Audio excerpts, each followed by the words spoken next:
दिन चढ़ाया था। घर के सभी सदस्य अपना नाश्ता पानी करके अपने अपने काम के लिए रवाना हो गए थे। जमुना जी अपनी खाट पर पड़ी पड़ी नाश्ते का इंतज़ार कर रही थी। जब से तबीयत खराब हुई है तब से दूसरों पर मोहताज हो गई है। अपना काम भी खुद नहीं कर पाती, यहाँ तक कि ज़्यादा बोल भी नहीं पाती। इसलिए इंतज़ार करने के अलावा वो कुछ भी नहीं कर सकती। पता नहीं कब राधा आएगी और उन्हें रोटी नसीब होगी। राधा इस घर में काम करने आती है, वही जमुना जी को नहला धुलाकर खाना खिलाकर जाती है, वरना उनकी बहू मीनू तो कमरे में आकर भी नहीं झांकती। तभी दरवाजे की घंटी बजी। उन्हें लगा कि राधा आ गई, लेकिन तभी उनके कमरे में उनकी बेटी सुनीता आ गई। अपनी माँ को देखते ही बोली, अरे माँ, कैसी हो तुम? ये क्या, अभी तक नहाई धोई भी नहीं तुम? लगता है राधा अभी तक नहीं आई। जमुना जी ने इशारे से उसकी बात पर सहमति जताई और उसे अपने पास बुलाया। तब इधर उधर देखते हुए सुनीता अपनी माँ के पास आई। बोलो माँ, कुछ चाहिए? जमुना जी ने इशारे से खाने के लिए कहा। इशारे को समझते ही सुनीता को गुस्सा बहुत आया। घर में भाभी मौजूद है, लेकिन माँ अभी तक भूखी है, जबकि बीमारी में उन्हें दवा और खाना सही टाइम पर चाहिए होता है, तभी तो जल्दी ठीक होंगी। वही जमुना जी के पास बैठे बैठे जोर से अपनी भाभी को आवाज़ लगाई, भाभी ओ भाभी, ज़रा इधर तो आना। आवाज़ सुनकर मीनू कमरे में आई और बड़ी ही शांति से बोली, क्या हुआ सुनीता जी, ऐसे क्यों चिल्ला रही हो? उसे इतना शांति से बात करते देखकर सुनीता चिढ़ गई और बोली, ये क्या, अभी तक माँ ना ही नहाई है और ना ही उन्हें अभी तक खाना दिया गया है। उसकी बात सुनकर मीनू बोली, वो राधा अभी तक नहीं आई है। ये सुनकर सुनीता भड़क गई। राधा नहीं आई है तो आप खिला नहीं सकती थी क्या? आखिर आपकी भी तो सास है, सास भी माँ ही होती है। अच्छा, कब से? और मैं मुफ्त की रोटी खाने वाली इन्हें रोटी कैसे खिला सकती हूँ? मीनू ने मुस्कुराहट के साथ सुनीता को कहा तो सुनीता झेप गई, पर मीनू ने कोई बहस करना ठीक नहीं समझा और सिर्फ इतना ही कहा, आपकी माँ है तो चिल्लाने की जगह आप ही कर दीजिए। रही बात खाना खिलाने की, तो रसोई घर कहाँ है, कौन सा सामान कहाँ रखा है, वो भी आपको पता है। मेरी ज़रूरत कहाँ है? कहकर मीनू चुपचाप अपने कमरे में चली गई।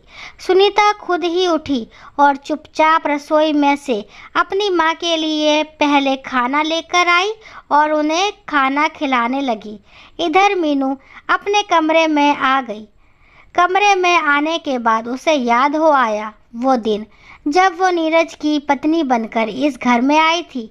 घर में सास जमुना जी, छोटा बेटा पवन और बेटी सुनीता थी। जमुना जी का स्वभाव बिल्कुल दबंग था। उनके आगे घर में किसी की नहीं चलती थी। उन्हें मीनू सिर्फ काम करती हुई अच्छी लगती थी। उसका आराम करना उन्हें कभी पसंद नहीं आता और उनका साथ देती थी उनकी बेटी सुनीता। उससे बड़ा मज़ा आता था अपनी माँ से अपनी भाभी को डांट पड़वाने में, बात बात पर ताने सुनवाने में। अगर मीनू कभी गलती से कह भी देती कि वह थक गई, तो उससे सुनने को मिल जाता कि तुम्हें घर में कोई मुफ्त की रोटी तोड़ने के लिए थोड़ी ना लाए हैं, चुपचाप से काम करो। शादी के 1 साल बाद वो एक बेटी परी की माँ भी बन गई, पर फिर भी दोनों माँ बेटी के स्वभाव में कोई फ़र्क नहीं पड़ा। अभी भी वो लोग मीनू से पूरा काम करवाते, चाहे उसकी बच्ची भूख से रो ही क्यों ना रही हो, पर उन्हें पहले काम चाहिए होता। लेकिन मीनू की ज़िंदगी उस समय पूरी तरह से बदल गई जब उसके देवर पवन की शादी पक्की हुई। घर में शादी की तैयारियां चल रही थी, तो जाहिर सी बात है काम बहुत ज़्यादा बढ़ चुका था। उस दिन परी की तबीयत ज़्यादा खराब थी। पिछले कुछ दिनों से उसे बुखार आ जा रहा था। उसने बुखार की दवाइयाँ भी दी, लेकिन जब तक असर रहता तब तक वो ठीक रहती और जैसे असर ख़त्म होता परी की तबीयत वापस खराब हो जाती। 2-3 दिन से मीनू डॉक्टर को दिखाने को भी कह रही थी, पर काम की अधिकता के चलते नीरज जा नहीं पा रहा था और जमुना जी मीनू को अकेले कहीं जाने नहीं दे रही थी।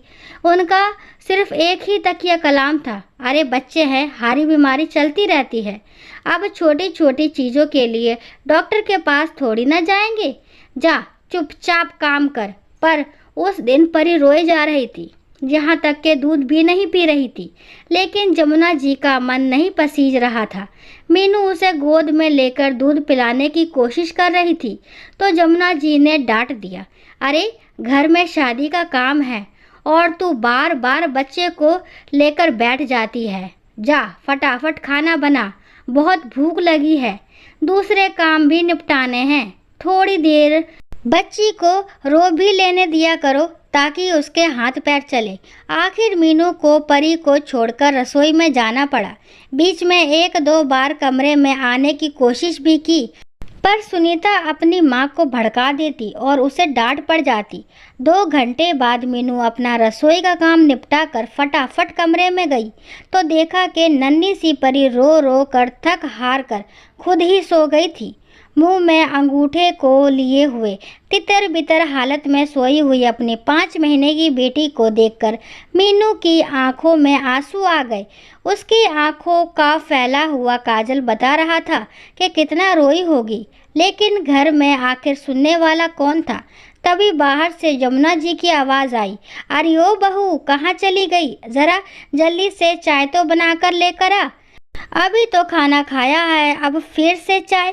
मीनू ने मन ही मन सोचा, पर इस बार उसका मन नहीं माना। आखिर अपनी बेटी को ऐसे कैसे छोड़ सकती थी। उसने सोचा कि मैं अभी इसे दूध पिला कर ही जाऊंगी, आज चाहे माँ जी 10 बात ही क्यों ना सुनाए। वो परी के पास जाने लगी तो सुनीता कमरे में आ गई। भाभी आपको सुनाई दे रहा है या नहीं, जल्दी से चाय बना दो, हम लोगों को बाजार भी जाना है। तो मीनू ने उससे कहा, सुनीता जी आज चाय आप बना लीजिए, मैं अभी परी को दूध पिलाऊंगी। मीनू का जवाब सुनकर सुनीता जमुना जी को आवाज़ लगाते हुए बोली, माँ भाभी चाय बनाने से मना कर रही है। सुनकर जमुना जी गुस्से में कमरे में आ गई और बोली, क्यों री तेरी इतनी हिम्मत कि तू काम करने से मना करे, तुझे इस घर में मुफ्त की रोटी तोड़ने के लिए लाए हैं क्या, जाकर चुपचाप से चाय बना। लेकिन मीनू वहाँ से हटी तक नहीं और जाकर परी के पास बैठ गई। जमुना जी फिर बोली, हाय राम, देखो तो इसकी हिम्मत, मेरी बात को अनसुना कर रही है। अरे थोड़ी देर दूध नहीं पिएगी तो मर नहीं जाएगी तेरी बेटी। सुनकर मीनू के तन बदन में आग भी लग गई। आखिर जोर से चिल्लाते हुए बोली, बस माँ जी, बहुत बोल दिया आपने, अगर इतना ही है तो अपनी बेटी से चाय बनवा कर पी लीजिए, खुद तो खा पी करके बैठे हैं, पर मेरी बच्ची तो भूखी है, मैं उसे और भूखा नहीं रखूँगी, कह दिया बस। इससे पहले जमुना जी कुछ कहती, मीनू ने परी को गोद में लेने के लिए उठाया, लेकिन ये क्या, परी तो कोई हलचल ही नहीं दिखा रही थी। उसने 2-3 बार परी को हिलाया डुलाया भी, लेकिन परी के शरीर में हलचल नज़र ही नहीं आ रही थी। मीनू जोर से चिल्लाई। उसकी आवाज़ सुनकर जमुना जी और सुनीता भी घबरा गई। दोनों बुत बनी खड़ी रह गई, पर उनसे कुछ करते ना बना। मीनू अपनी बच्ची को गोद में उठाए बदहवास सी घर के बाहर की तरफ दौड़ी और पड़ोसियों की मदद से परी को लेकर हॉस्पिटल पहुंची। वहां पता चला कि परी को निमोनिया हो गया है और उसकी हालत क्रिटिकल है, धड़कनें भी काफ़ी कम रह गई। डॉक्टर्स भी परी को बचाने की कोशिश में लग गए, लेकिन जब तक नीरज और पवन हॉस्पिटल पहुंचे तब तक परी ने दम तोड़ दिया। उस दिन का सदमा ऐसा बैठा कि आज मीनू पूरी तरह से बदल गई। हालांकि इसके बाद वो 2 और बच्चों की मां बनी, लेकिन अपनी उस 5 महीने की मासूम बच्ची का दम तोड़ना वो आज तक नहीं भूली। आज मीनू पूरी तरह से बदल चुकी है। परी की मौत के लिए उसने आज तक जमुना जी और सुनीता को माफ़ नहीं किया। उस हादसे के बाद जमुना जी पवन के साथ ही रहने लगी थी, लेकिन उनकी आदतों के चलते उसकी पत्नी ने उनकी सेवा करने से साफ मना कर दिया। आखिर थक हार कर जमुना जी को नीरज के पास ही आना पड़ा। नीरज अब अपने बेटे होने का फर्ज तो निभा रहा था, लेकिन वो भी अपनी बच्ची की मौत को नहीं भुला था। इसलिए दोनों पति पत्नी जमुना जी के कमरे में नहीं आते, बल्कि उनकी सेवा के लिए राधा को रख लिया। आखिर करने का फल जीते जी ही मिलता है। ये बात जमुना जी भी समझ चुकी है, इसलिए वह भी अब ज़्यादा कुछ कह नहीं सकती। दोस्तों, आशा करती हूँ ये कहानी आपको ज़रूर पसंद आई होगी। अगर कहानी पसंद आती है तो प्लीज़ मेरे चैनल को लाइक शेयर सब्सक्राइब करना ना भूलें, और इस कहानी के बारे में आपके क्या विचार हैं कमेंट बॉक्स में ज़रूर बताएं। और इस कहानी को पूरा सुनने के लिए थैंक यू। राम राम, राधे राधे।